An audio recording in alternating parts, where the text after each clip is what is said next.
Good morning, good morning, good morning. What is going on, folks?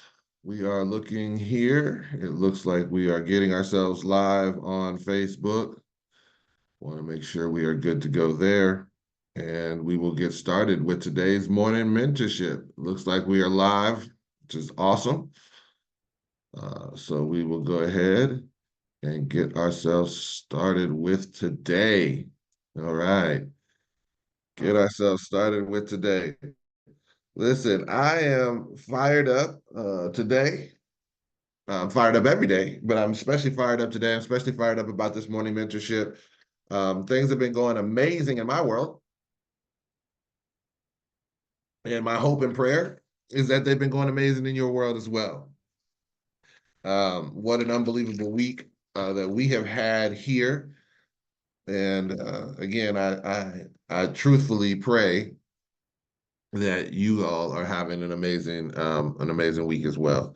Uh, one of the things that starting these morning mentorships back up, one of the great values that I have got out of it is it has got me back into the habit of personal development. It's got me back into the habit of reading on a regular basis and just really focusing in on growing myself.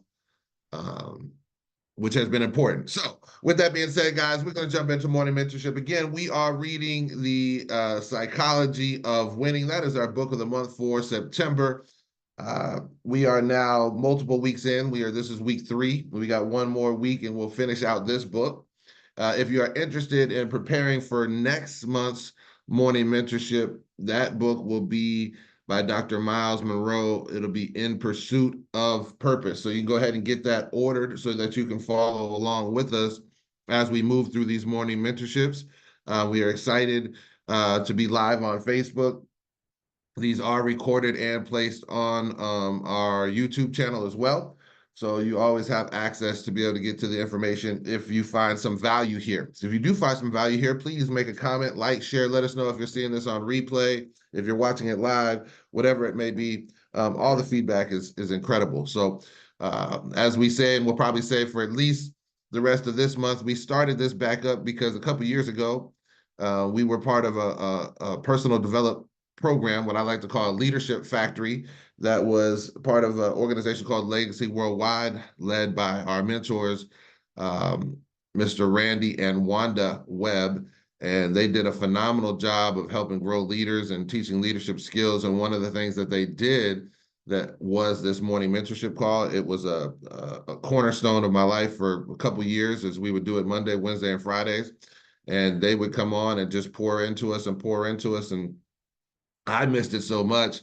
I decided that, hey, listen, they're not doing it anymore. I'll do my best to pick up the mantle and actually do these calls as well. And so that is where we came from. And that is why we're doing them, is just to grow ourselves and be able to pour some of that positivity and also continue a fantastic legacy from two of my favorite people in the whole world, and just be able to share, hopefully transmute the same kind of feeling that we got in the past from that particular session. So with that being said, we are again on the Psychology of Winning by Denis Waitley. We are now moving into the chapter of positive self-motivation. So there are 10 points that Dr. Denis Waitley says there are 10 characteristics of a winner. We've already gone 1 through 3, and we're gonna do 4, probably a 5 today, and get through as many as we can next week. And that way we can tackle the rest of this book. We only have an hour to do these things, and sometimes each chapter can bring us into ample discussion. And so this one is chapter 4, The Power of Positive Self-Motivation. It starts off with winners dwell on their desires and not on their limitations, okay?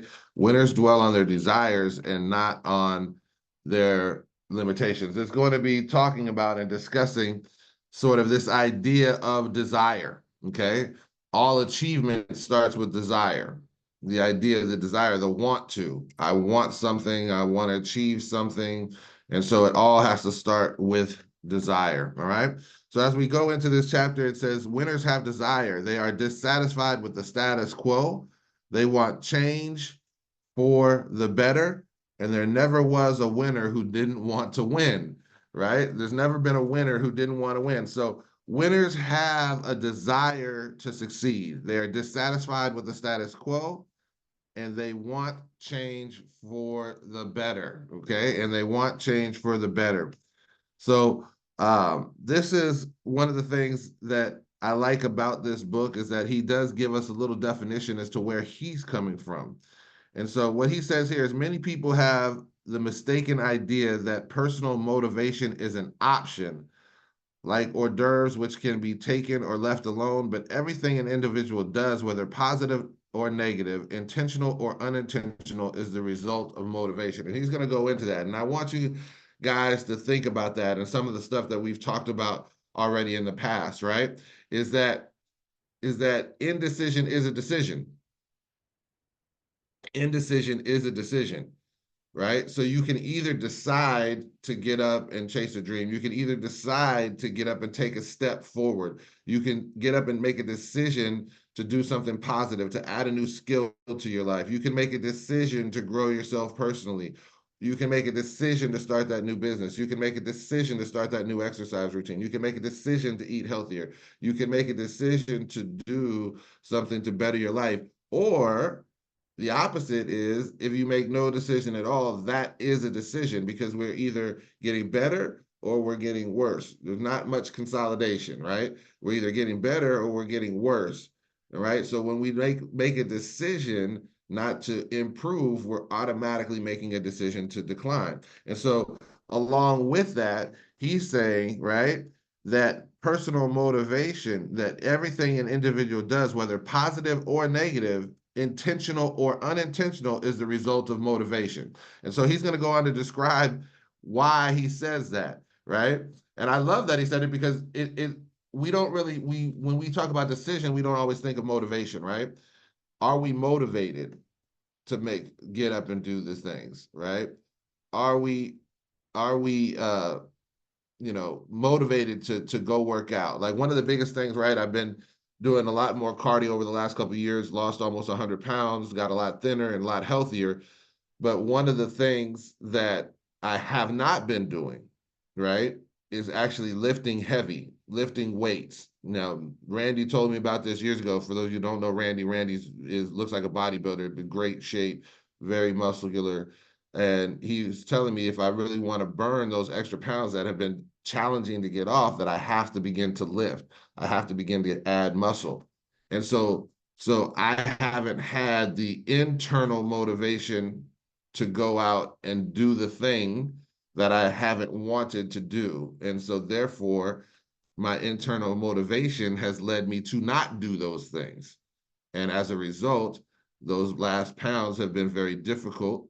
And so I need to internally make a decision and decide that I'm going to go do what it is that I know is in the best interest of me to do it. All right. So what he said is the word motive is defined as that within the individual rather than the outside, which incites him or her to action, an idea, a need, emotion, or organic state that prompts someone to action. That's what the word motive means. So it's within the individual. Okay. Motivation is a force which moves us to action and it springs from inside the individual, defined as a strong tendency towards or away from an object or situation. It can be learned and developed. It does not have to be born. So why is that important? Well, because most of the time when we think of motivation, it's like, hey, we need a great motivational speech. I actually saw a meme and a reel that's been going on, a reel, excuse me, not a meme, that's been going around the last week or so, and it is of um, Michael Irvin, the great Cowboys receiver of the 90s. And they say no one can give a motivational speech like Michael Irvin, and it's him, and he's giving a pep talk, and he's talking about stuff, and basically saying, come on, Cowboys, let's go get them, let's go slay the giant, right? And the thing about it is that that's a great speech, but it isn't necessarily motivation, right? It isn't necessarily motivation because that speech is getting you excited for a temporary moment, but the incitement has to come from the inside. It has to be born within you. You have to, well, it doesn't have to be born. You have to decide, you have to make a decision, you have to figure out what it is that you want. We talk about this idea of I've mentioned him already on these trainings, is that on these mentorship, is the idea of John Crow. John Crow was shot in the head and paralyzed on half his body, and he was a phenomenal leader in the home business space, the network marketing space, in a company called Amway. And I'm not sure if John Crow's still with us or not, but he was a tremendous leader. But one of the things that he taught, and one of the messages that resonated with me, because I actually did the work to sit back and think about it, was that the happiest any human can be is when they're in active pursuit of a goal or a vision. They've made a decision. They've decided. The motivation is internal, because then what happens is when you have decided what it is that you're going to go after, when you have a burning desire, Napoleon Hill talks about it all the time. All achievement starts with the burning desire. You have to have a desire to do something. You have to have a desire to go somewhere. God plants an idea, seed into your head that I want to build this building, or I want to construct something out of this wood, or I want to do this stuff. But then you have to have the desire to get up every day. If you don't know how to carve wood, all of a sudden you decide you want to whittle. You want to learn how to do it. You want to practice it. You want to practice the fundamentals. You have to have a desire. It's internal. It comes from you. And the best way to cultivate that desire is figure out what it is that you want.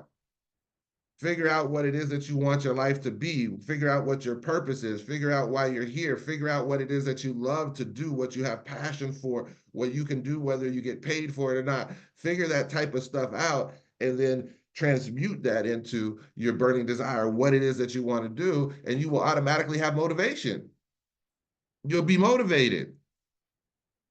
You'll be motivated. For those of you who, we're in the trading space as well, for those of you who want to learn how to trade, there's people who have been with this for years, and there's people, right, who come into the space, they try it for a couple months, and then they say, oh, this doesn't work for me, because they were expecting external results. They were expecting things to happen in a certain way. They weren't motivated to actually learn the skill. When I first started in the space, there was a woman by the name of Adeze Duncan. Okay, Adeze Duncan. And I was talking about this yesterday with my friends, Jessica and Chelsea out of Canada. And we were talking about Adeze Duncan, and the reflection that here we are years later after starting, and literally thousands of people having fallen by the wayside, not tooting our own horn. But one of the things that Adeze Duncan used to preach is that you're always a student, that always trying to get better, that always looking for a way to improve yourself. That's that internal motivation. And in a space like trading, if you don't have a burning desire, see, the burning desire is not the result necessarily of the money, right? The burning desire is the idea that you want to be a successful trader, that you want to be able to go into the market anytime that you want to and be able to extract money out of the market, that you want to be able to put in a trade and win that trade over and over and over. You want to be able to go in and be successful and succeed in a space that few are. You have a burning desire. And so that burning desire leads you to have a work ethic that's not minimum wage. It leads you to go in and say, I'm going to take classes. I'm going to invest in myself. I'm going to pay for courses. I'm going to get on trainings. I'm going to get on calls. I'm going to read books. I'm going to study Japanese candlestick patterns. I'm going to do the things that are necessary. And as you begin to do the things that are necessary, and as you begin to grow and develop, and even the little micro wins, they not necessarily show up on your bank account just yet, but it could be, man, I finally understand this pattern. I finally understand what a double bottom is. I can actually see a double top on the chart. I understand what a head and shoulders pattern are. I can tell when something's in consolidation. I can easily discern support and resistance, right? I can quickly identify a trend. I know how to do these types of things. And it's that study, it's that growth, it's that continual perpetual desire to get better because you have a desire to win. When you're not trading, it's gnawing at you. It's bothering you because you're not doing what you know that you want to do. You're not doing what you know that you have a desire to do. You realize that you're wasting time on these other pursuits because you have a burning desire. A burning desire to get better, right? To get better. That's what it is that you're trying to do. So that motivation is internal, all right? That motivation does not come external. Michael Irvin's speech is an external. It's a one time, it's a one game, it's a one play, yes. And sometimes those things are necessary to wake us up. But until we determine what it is that we want, we're going to stay stuck, or more importantly, we're going to start declining rather than improving. All right. Personal motivation. Many people have the mistaken idea that personal motivation is optional. It's not optional, right? It is not optional. Okay. So then he goes on to say this: the secret, lasting change is effected only when the need for change is both understood and internalized. Until the reward or incentive hasn't been interpreted and internalized, it has no motivating power. Have you ever heard um, them say that you have to have a why and that your why should make you cry? The why is that emotional attachment. The why is the emotion that you've attached to the thing, to whatever it is that that burning desire is. So there's got to have emotion attached to it. All right. When you make an emotion, when you make a decision, like again, I'm Randy Webb, like he's made a decision to form working out as a habit into a lifestyle, right? And he's made a decision long ago, right? And now he can't go multiple days without it. Okay, he's over there. He's now become a police officer. Uh, I can't remember, Frisco, Plano, somewhere in Texas, right? And and he's working 12-hour shift. And I saw him post on there the other day. Do I go do this workout after the 12-hour shift when I'm exhausted? And then he said, I'll let you know. And then what happens is the next post is him at the darn gym. Him eating his protein that he needs in order to continue to build, him talking about how to build biceps, right? It's just in him now, right? The desire is there, right? The motivation is there because the motivation comes from him seeing those incremental improvements, from him knowing that the healthier he is, the better father he can be, the better husband he can be, the better provider he can be, the better community leader and servant he can be. Like, it's internal now, okay? So motivation is an emotional state. So because it's an emotional state, it says that two key emotions dominate human behavior with the opposite but equally effective results. So there's fear and desire. And so one of the things I want to do is talk a little bit about that, because I think a lot of times people get some things confused in that. you ever been like you ever been in a situation where like the materialistic things don't really motivate you, right? Like you want them. It'd be nice. It'd be nice if I had a car that I wanted, whatever, a Lamborghini. It'd be nice if I had the $2.7 million crib. It'd be nice if I could do certain things, travel whenever I wanted to, give $1 million to my church, whatever it is, right? Whatever the things are, it'd be nice. But for some people, when we make up that list of what we want, right, it doesn't motivate us to action, right? The things aren't enough, right? That's why they talk about discovering the why so much, right? Because the why has a positive effect.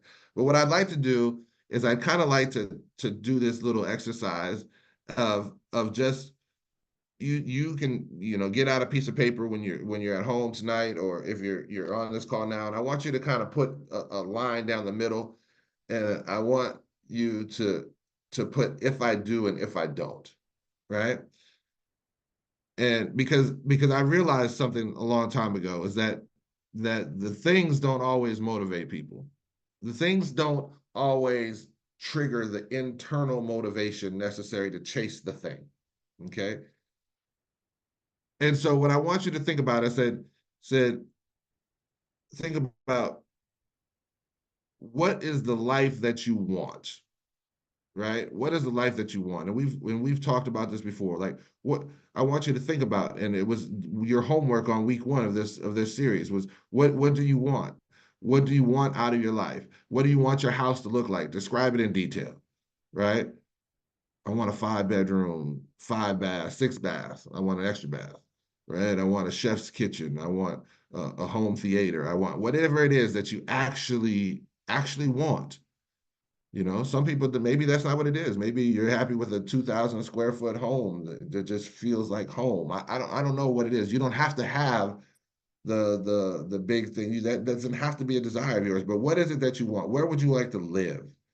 What state do you want to live in? What area of the country do you feel more alive when you're at the beach? Do you feel more alive when you're at the mountains? Right? What is it that you want? How do you want your health to look? How do you want, how do you want your self-image for your body to look, right? How do you want to show up and present yourself? Do you want to be healthy? Do you want to be strong? You know, do you want to be fit? Think of the type of body style. Like I just talked about Randy. He's got a bodybuilder's body style. I don't want that body style for myself. I want to look like a professional basketball player again. I don't want to look like an offensive lineman anymore. I want to look like a professional basketball player, right? So I got to think, what is it that I want to look like, right? How do I want my health to appear? How do I want my skin to appear? How do I want to smell when I show up? Like what type of colognes do I want? How do I want to dress? You know, what kind of attire do I want to have? I want you to start to begin to picture and visualize the type of life. How do I want to show up in my spiritual life? How much time do I want to have to commit to my church or other community activities that I want to participate in? What kind of community citizen do I want to be? Do I want to have money to be able to overflow into the church? Do I want to have money to overflow into other organizations that I'm excited about the work that they do? How do I want to show up? Do I want to be out of debt? Right? Do I want to be 100% debt free? How do I want to show up as a father? What kind of father do I want to be? How much time do I want to commit to my child? You know, I have a son who's 30 who still needs me, right? And I have a daughter who's 10 who really needs me, right? How much time do I want to be able to have available? Do I want to still keep going to work, or do I want to have the time to be able to sow into her and to spend with her and watch this beautiful journey, because my daughter is such a beautiful spirit, I'm telling you, and watch her develop and grow and nurture and not have to do it from necessarily a distance, or not have to do it from just 5 p.m. to 8 p.m. Monday to Friday, right? What do I want to do? How do I want to show up? What are the experiences I want to cultivate for her? What do I want her to learn about life, right? What kind of skills do I want to be able to add to myself? Who do I want to be as a person? I want you to begin to think of these types of things. What kind of car do you want to drive? What kind of vacations do you want to take? Where do you want to go? I want to go to Egypt. I want to go to Egypt. I want to go to Egypt. I'm going to go to Egypt. I'm going to go to Egypt. Egypt is in my future, right? Who do you want to take on the trip with you, right? How do you want to show up as a husband if you're a husband, or a wife if you're a wife, right? Begin to cultivate these ideas. I want you to write those ideas sort of on the left column, right? The left column. What can I do? Where do I want to be in the next 5 years? Where do I see myself? What is my dream outcome? Right? So now that we've established that, I want you to actually then go to the right column, right? And I want you to make another line and a half, and I want you to write on the top, if I do, if I don't, right? If I do start my own business, if I do whatever it is that you're trying to pursue, if I do the things that are necessary, if I do go back to school and develop the skill set in order to achieve the life that I want, or if I don't. So what does your life look like if you do? And then what does it look like if you don't?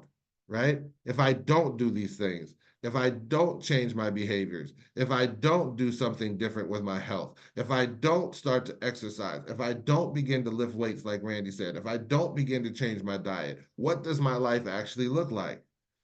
If I do it, am I going to get closer to that dream life? Absolutely. If I don't do it, am I going to get further away? If I do, if I don't. Because a lot of times the dream doesn't motivate you, but the nightmare will move you. The dream doesn't motivate you, but the nightmare will move you. But what you have to do is you don't want to focus on the nightmare, but you have to understand that that's what happens if you don't chase your dream. That's what happens if you don't chase your purpose. That's what happens if you don't determine a burning desire. If you don't make a decision, the nightmare is waiting. The nightmare is waiting. But we don't want to focus on the nightmare because we'll get the nightmare. But we want to identify for ourselves that if we don't make a move in a positive direction, if we don't begin to internalize that I do want this and I do want that, and it doesn't have to be material, folks. I just use that because that's what most people internalize when they think of a better life is a better house and a better whatever. It might not be that stuff for you, and you have to do the work to figure out what it is that you really want. But you have to have that desire. You have to have that purpose because if not, you're automatically moving towards the nightmare. You're automatically moving. If you don't like where your life is right now and you do nothing, your life will be worse than where it is 5 years, not the same. Not the same. If you don't like currently where your financial situation is and you do nothing but continue to do what you've done in the past, you will get the results that you have, but you'll be worse off because of taxes and inflation. If you continue to make $40,000 a year, 5 years from now, that $40,000 a year is going to feel like the spending power of 35. 10 years from now, it's going to feel like the spending power as if you only had 30. 20 years from now, it's going to feel like the spending power as if you only had 20. If you don't get better, if you don't make a decision, if you don't decide, stagnant is getting worse. Indecision is getting worse. You have to make a decision to get better. Otherwise, you've made a decision to get worse. This is the self-motivation, right? This is where the self-motivation comes from. You have to decide, right? So I love that. I love the idea of thinking about, because I don't want to focus on it. I just want to understand what the results could be. And once I understand what the results can be, it's like it's always there, right? Like you ever gone to say like the doctor, okay? And you know that you're not eating right.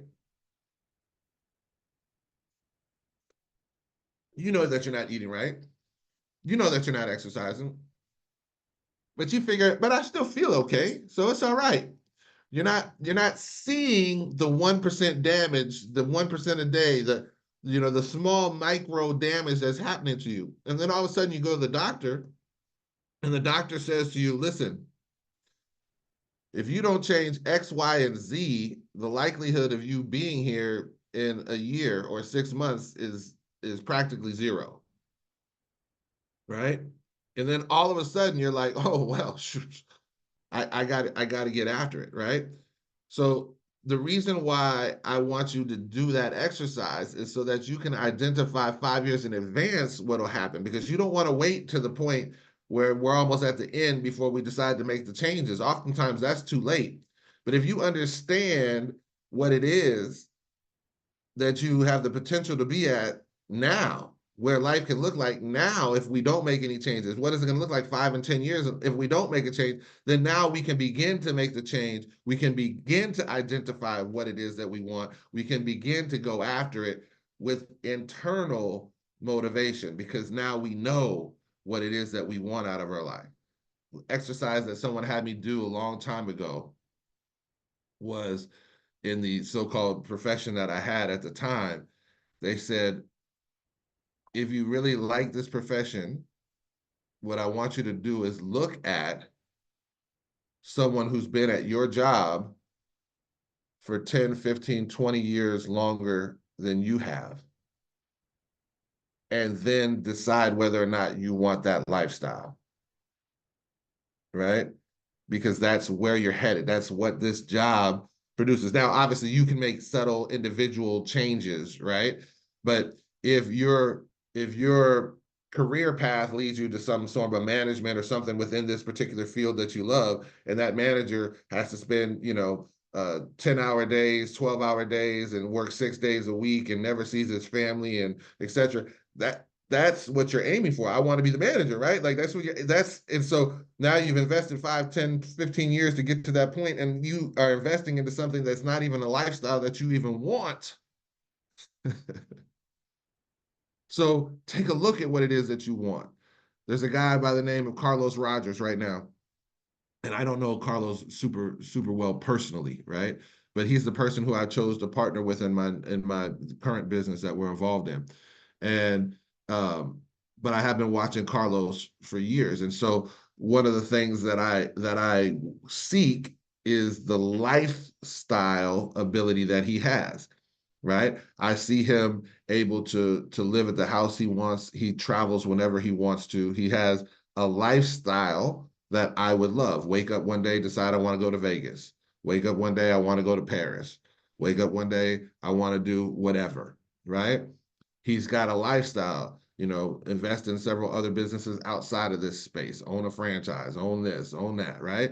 And so he's got a lifestyle that I would desire. So as I am working within this organization under his mentorship, I have a vision of something that I would like.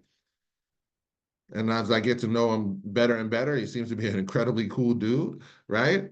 He's served me already just being involved in his organization for a short amount of time. I can tell he cares about whether or not I succeed, right? He wants to be of help to me and the people that I bring into my organization. So from that standpoint, he has a character that I would like to chase as well. And I'll get to know him more and more and more. But that lifestyle, I can already determine that is a lifestyle that I would like to have, right?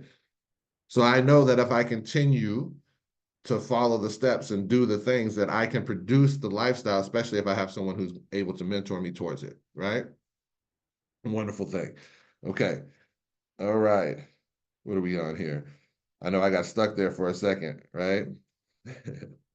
I got stuck there for a second because I really love that, because I know that when people think of motivation, they only think of the positive things, but sometimes you have to identify what happens if you don't do anything. And then that can spur you. We don't want to focus on it again, because you don't want to focus on the negative, because you'll attract the negative. You want to focus on the desire. You want to focus on the positive. You want to focus on those things because that attracts. That is an attractive state to attract those things to you. But you have to understand that what happens if you don't. You have to understand it. All right. Desire is the emotional state between where you are and where you want to be. Desire is magnetic, positive tension, right? Viktor Frankl, the noted psychiatrist, he flatly states that what a person actually needs is not a tensionless state. It doesn't need to be in constant peace and constant tranquility, right? He said, but the striving and struggling for a goal that is worthy of him or her, the active pursuit of a worthwhile goal or vision. That's what you need. That is where happiness is found. That is where excitement is found, right? When you have a goal or vision in your relationship, when you first met that young lady or that man, right? When you first met them, and you were in active pursuit. You were excited every day. Every date meant something. Every date you were fired up. Every chance you got to spend around that person, right? You were in active pursuit of a goal or a vision. You had a vision. Then slowly you began to put a vision in your mind of what life would be like with that person. What could you create? How would it be? What are the experiences that you could have? Oh my God, the joy of waking up next to that person every day. You began to paint the picture. You began to create a motivation within you that was born from a desire within, a desire that came out of an emotion, love, a desire that came out of emotion. I want to build something with this person. So you decided to get married, right?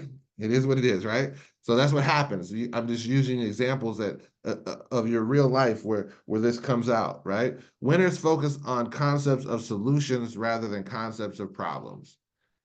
Randy Webb talks about this all the time. Be solution oriented. This is literally why we have another morning mentorship series, because I posted one day that I missed the series. I saw a whole bunch of people that used to be part of the legacy groups say they missed it too. I knew Randy and Wanda weren't going to come back and do it for us. I became the solution, right? We're going to start it back up. Okay. All right. And do the best that we can. We will never be able to duplicate Randy and Wanda, but we're going to do the best that we can, right? Winners know that their actions will be controlled by their current obsessions. Now, this is important because a lot of times people think of obsession as a bad thing. But when I think of obsession, I think of someone like Kobe, right? That Mamba mentality. Because because I do believe that you can be obsessed in one area and still it doesn't mean that you have to necessarily. A lot of people think of those type of obsessive people like they're just not a good husband or a good father or a good whatever. I don't believe that that necessarily has to be the case. I believe you can be obsessive while you're there, while you're obsessive while you're in the moment. You can be obsessive of thinking about certain things, but it doesn't mean that you are incapable of also obsessing over your family or something else. You can be obsessive over more than one thing at a time, right? We can. We can obsess over more than one thing. Okay. So I do believe that you do have to have some kind of obsession, some kind of passion that drives you to get up. You have to decide. I remember, same with Kobe. Kobe, what? I'm gonna get up at 4 a.m. You listen to E.T., Eric, the hip hop preacher, right? E.T., Eric Thomas, one of the great public speakers, motivational speakers. And he's like, I get up every day. I get up, I grind. I'm up at 3 a.m. You're not going to outwork me. You may have more talent, but you're not going to outwork me. I'm going to develop my skills. I'm going to learn how to read better. I'm going to learn how to write better. I'm going to learn how to speak better. I'm going to take courses. I'm going to do whatever it is. And you are not going to outwork me.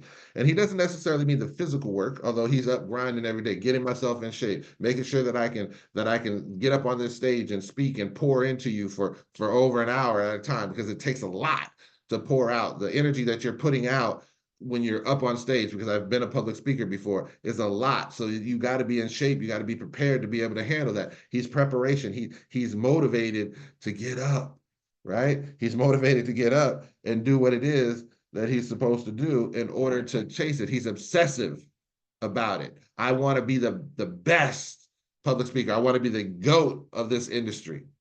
Tom Brady, obsessed. What are the little micro things that I can do in order to give myself an edge on the football field? Okay, I'm going to eat avocado ice cream. Whatever it is, I'm obsessed with tweaking and finding the best way. I'm showing the plan. How can I get better at connecting to people on the other end of the presentation? How can I get better at helping those people make a decision to get started? How can I be better at meeting their needs once they're on my team so that I can help them pursue their goals, not my goals, but their goals? I obsess about it. I think about it. What can I do better? How can I be a better trainer when we're talking about the basics of Forex? How can I help people? What are the areas that I know that are the pitfalls that people have? It's usually in risk management. How can I drive that point home so that they don't have to blow accounts? So that they don't have to wear that as a badge of honor, so to speak, because that's not a badge of honor that needs to exist, right? What are the things that I can do? How can I make sure that I'm serving those people and not just my own interests? In other words, how can I make sure that I'm not their lid, right? The law of the lid, that is just that I don't block them from getting more information than what I can provide, that I don't block them from getting to more opportunity than I can provide. So how can I make sure that I'm the plug and not their lid? How can I make sure that I expose them to the same people, the same concepts, the same things that I'm learning? Because I realize that we're all going to get it from a different standpoint. Every one of us is going to read this book from a different perspective, but the words are the same for everybody who reads it, because we're all reading it from a different perspective in our life. We're all reading it from different levels of growth in our life. So what I'm going to extract out the book is not the same as what you're going to extract out the book. That's why you have to read the book and not just watch the morning mentorship, because you're getting what I'm extracting out of the book. But where you are in life, you may get a totally different meaning. You may highlight totally different paragraphs than what I highlight. That's why you have to read the book, right? That's why you have to read the book. Okay. Winners see risk as opportunity. They see the rewards of success in advance. They do not fear the penalties of failure. Man, if that's not a word, if that's not a word, right? Being able to take on risk, seeing risk. David Emanitier, the founder of the company that I'm a part of now, always mentions that poor is not lack of money, that's broke. Poor is passing up opportunities repeatedly. And I know it sounds cliche, but when you begin to think about it, how many opportunities have you passed up just because you didn't understand it? Or how many opportunities did you pass up because you didn't want to take on the risk? And sometimes the risk is so minuscule, but you automatically build something up. What happens if this happens? And what happens this and this and this and this? And that fear begins to set in, and you're now making the decision from a standpoint of fear rather than an analysis on whether or not this risk is worth the reward. So you're not even thinking of what the reward is. I remember, man, one time I showed a presentation. This one blew my mind. I remember showing a presentation. It was here the first time I lived in Savannah. So this is 2003, 2004. This is over 20 years ago. And I sat down with this woman and I showed her the presentation, the compensation plan, the products, and everything from the business that I was a part of. By the way, one of the themes that you will get out of this is I love network marketing. I love MLM. I love everything about direct sales. Everything great in my life has come as a result of being connected to this industry. So whether or not a company fails or leadership fails, the industry itself, I love it. I love it. It's my passion, right? So I'm sitting there and I'm working with this lady, showing her the presentation. And the whole time she's, yes, yes, yes. And I showed her literally, if we do this and we do this and we do step by step and we get here and we'll get to a six-figure income, $150,000 a year. And she's like, yes. And I'm like, can you see yourself making that kind of income? Absolutely. So in my mind, I'm young to this, right? I'm still new to this. I'm like, bet she's gonna get started. She's gonna get started, right? And literally at the end, I'm like, do you want to get started? And I'm expecting a yes, I'm expecting like we're gonna get ready to welcome her to the team, the whole nine. Back then we used to call on this system called Communicate, and we would call in and we'd like, welcome to the team, right? And I'm expecting that. And she says, no, I can't get started. I said, what do you mean? She said, well, if I do that, I'll lose my welfare check. I'll lose my benefits. I said, I was broke. Like she broke me. Now you got to understand, I'm coming from an activist perspective. I believe in safety net programs. I don't believe that people are, like these are bad things. I believe they're safety net programs for a reason, right? And so I'm like, what? So then I'm confused. I'm like, well, maybe I misunderstood like how much people are earning, how much money they get for the safety net programs. And I'm like, so how much do you get? He said, oh, I get like my rent paid and like $1,500 a month. I said, but ma'am, I just showed you how to make over $10,000 a month, and you said you can do it. She said, yeah, but if I make that much, I'll lose my benefits. I was stunned, right? I was stunned. I couldn't even understand like what was happening. Like I couldn't understand, but what happened was she couldn't grasp fully the reward. It sounded nice. She doesn't necessarily fully believe that she could achieve it. And so she would have had to risk what she already had, which was secure for something that might not be. And it sounds like I'm not passing judgment because I don't know that woman's whole story. I don't know her whole background, but it was just a stark reality to me that of that idea of risk versus reward, of mindset, of thought process. What is it that I can get out of this? And can I see myself doing it? Do I believe that I can get there? All right. All right. So lastly on here, it mentions here, but fear is never a reason for quitting. It is only an excuse. Guarantee you're going to see a meme out of that from me because that one hit me hard. And then lastly, success is almost totally dependent upon drive, focus, and persistence. The extra energy required to make an extra effort try another approach, concentrate on the desired outcome is the secret of winning. Okay, the ability, character, the ability to stick to a decision long after the mood in which you've made the decision has left. Now, obviously, if there's new information about the company, the people that you're participating with that you did not know, new information can change that. But the character is the ability to stick with the decision long after the mood in which the decision has left. All right. The difference between an extraordinary life and an ordinary life is that little word extra, right? And so make no little plans. They have no magic to stir your blood to action. Make big plans, aim high in work and hope, and get that urge to win. There's no time to lose. Love it. So there are 10 action steps that he puts on every chapter. I'm going to go ahead and let you read those. We're nearing the end of our call, but we're going to jump really quickly into chapter number 5 here, which is the self-confidence, right? Or self-expectancy, excuse me. The self-expectancy. So it says every winner can be identified easily because of his or her positive self-expectancy. They expect to win. You've got to expect to win. Winners expect to win, okay? They look at life as a very real game, but not as a gamble. They expect to win for 3 key reasons. Desire, again, we've talked about it. Self-control, they've got self-discipline, they've formed habits. And preparation, they are prepared to win, they are ready, they have learned winning habits. The single most outwardly identifiable trait demonstrated by a winning human being, is that of positive self-expectancy, which is pure and simple optimism. And the reason why I highlighted that right now is just because we saw an example of this past weekend. For those of you who watched Bud Crawford fight Canelo, it was a fight that most people thought Canelo would win. Bud Crawford was coming up 2, but effectively 3 weight classes because he had only fought 1 fight at the other weight class. So coming up 3 weight classes, which is a tremendous amount in boxing, right?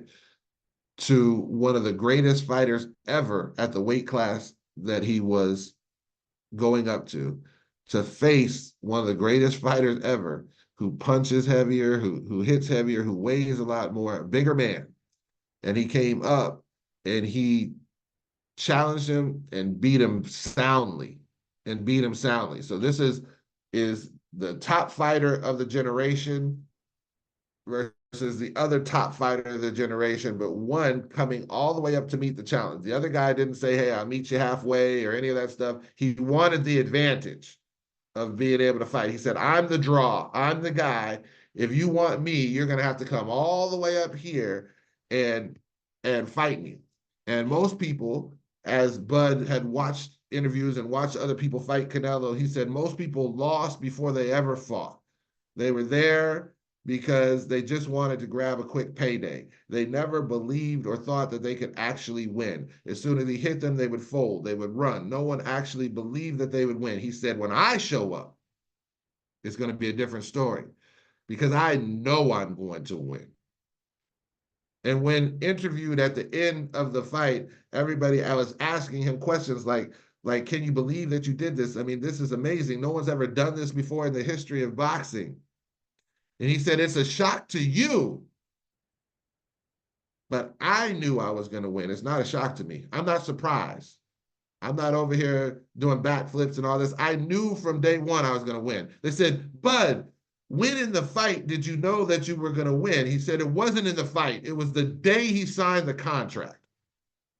The day he signed the contract and said that he was committed to meeting me on this day to fight in this ring in Las Vegas, I knew he had already lost.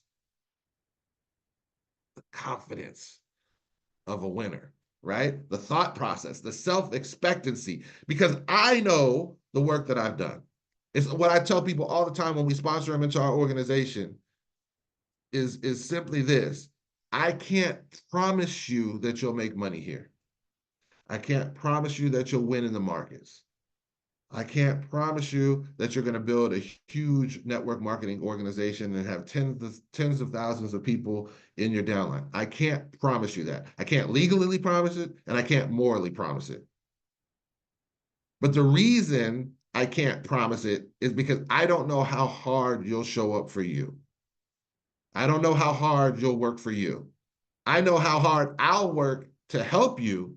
I know that I'll show up when you call. And I know that when you say, hey, can you help me put someone in the back office? Or hey, can you help talk to this person on my behalf? Or hey, can you do a special training? I know that I'll show up because I know my work ethic, but I don't know yours.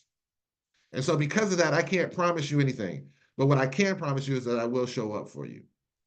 See, today I didn't feel like doing morning mentorship because I've been on calls all late into the night. I still work a job, right? I still work a job. And it's interesting that we're talking about that because it realized me because I pray over this type of stuff. It's like, God, I know so much stuff. I've done so many things. Like, I want to be out of this job that I'm in, but not because the job is bad. Like the company that I work for is amazing. The people that I work for, the culture, I love the actual place, the activity of going there. It pays me well. There's no problems with it there, but I just know my purpose in there. I'm like, God, I want to move into my purpose. And what I found out was simply, or what I heard back, or what I discerned, so to speak, what God said to me, right, was that if you were already free and if you were already wealthy right now, the way you want to be wealthy, right? If you had all of those things, then the people that I'm going to bring to you would not believe that they could do it themselves, right? Because they would say, of course you could win in the markets. Of course you can do that. You've got all this time on your hands. And so I'm here at 50, not where I want to be and having to rebuild stuff because I'm an example of what can take place. Because I'm telling you right now, I know where I'm going. I know what's going to happen. I know what the size of our organization is going to be. I know we're going to have hundreds of thousands of people in our organization. I know it for a fact, right? I know I'm going to win.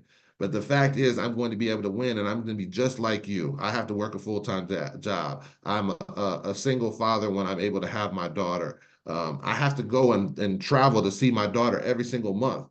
Not because I have to, but because I want to, because I want to be a part of her life. So I got to drive 4 hours one way regularly to go see her. I got to do the same things that you got to do. I have the same amount of time in a day that you do. Some of my shifts are 10 hours, and then I have to drive an hour and a half one way and an hour and a half back, right? It doesn't matter because what matters is what it is that I'm trying to do. And so I didn't necessarily feel like showing up today because I'm tired, right? I was tired. I was sleepy. I was up at 3 a.m.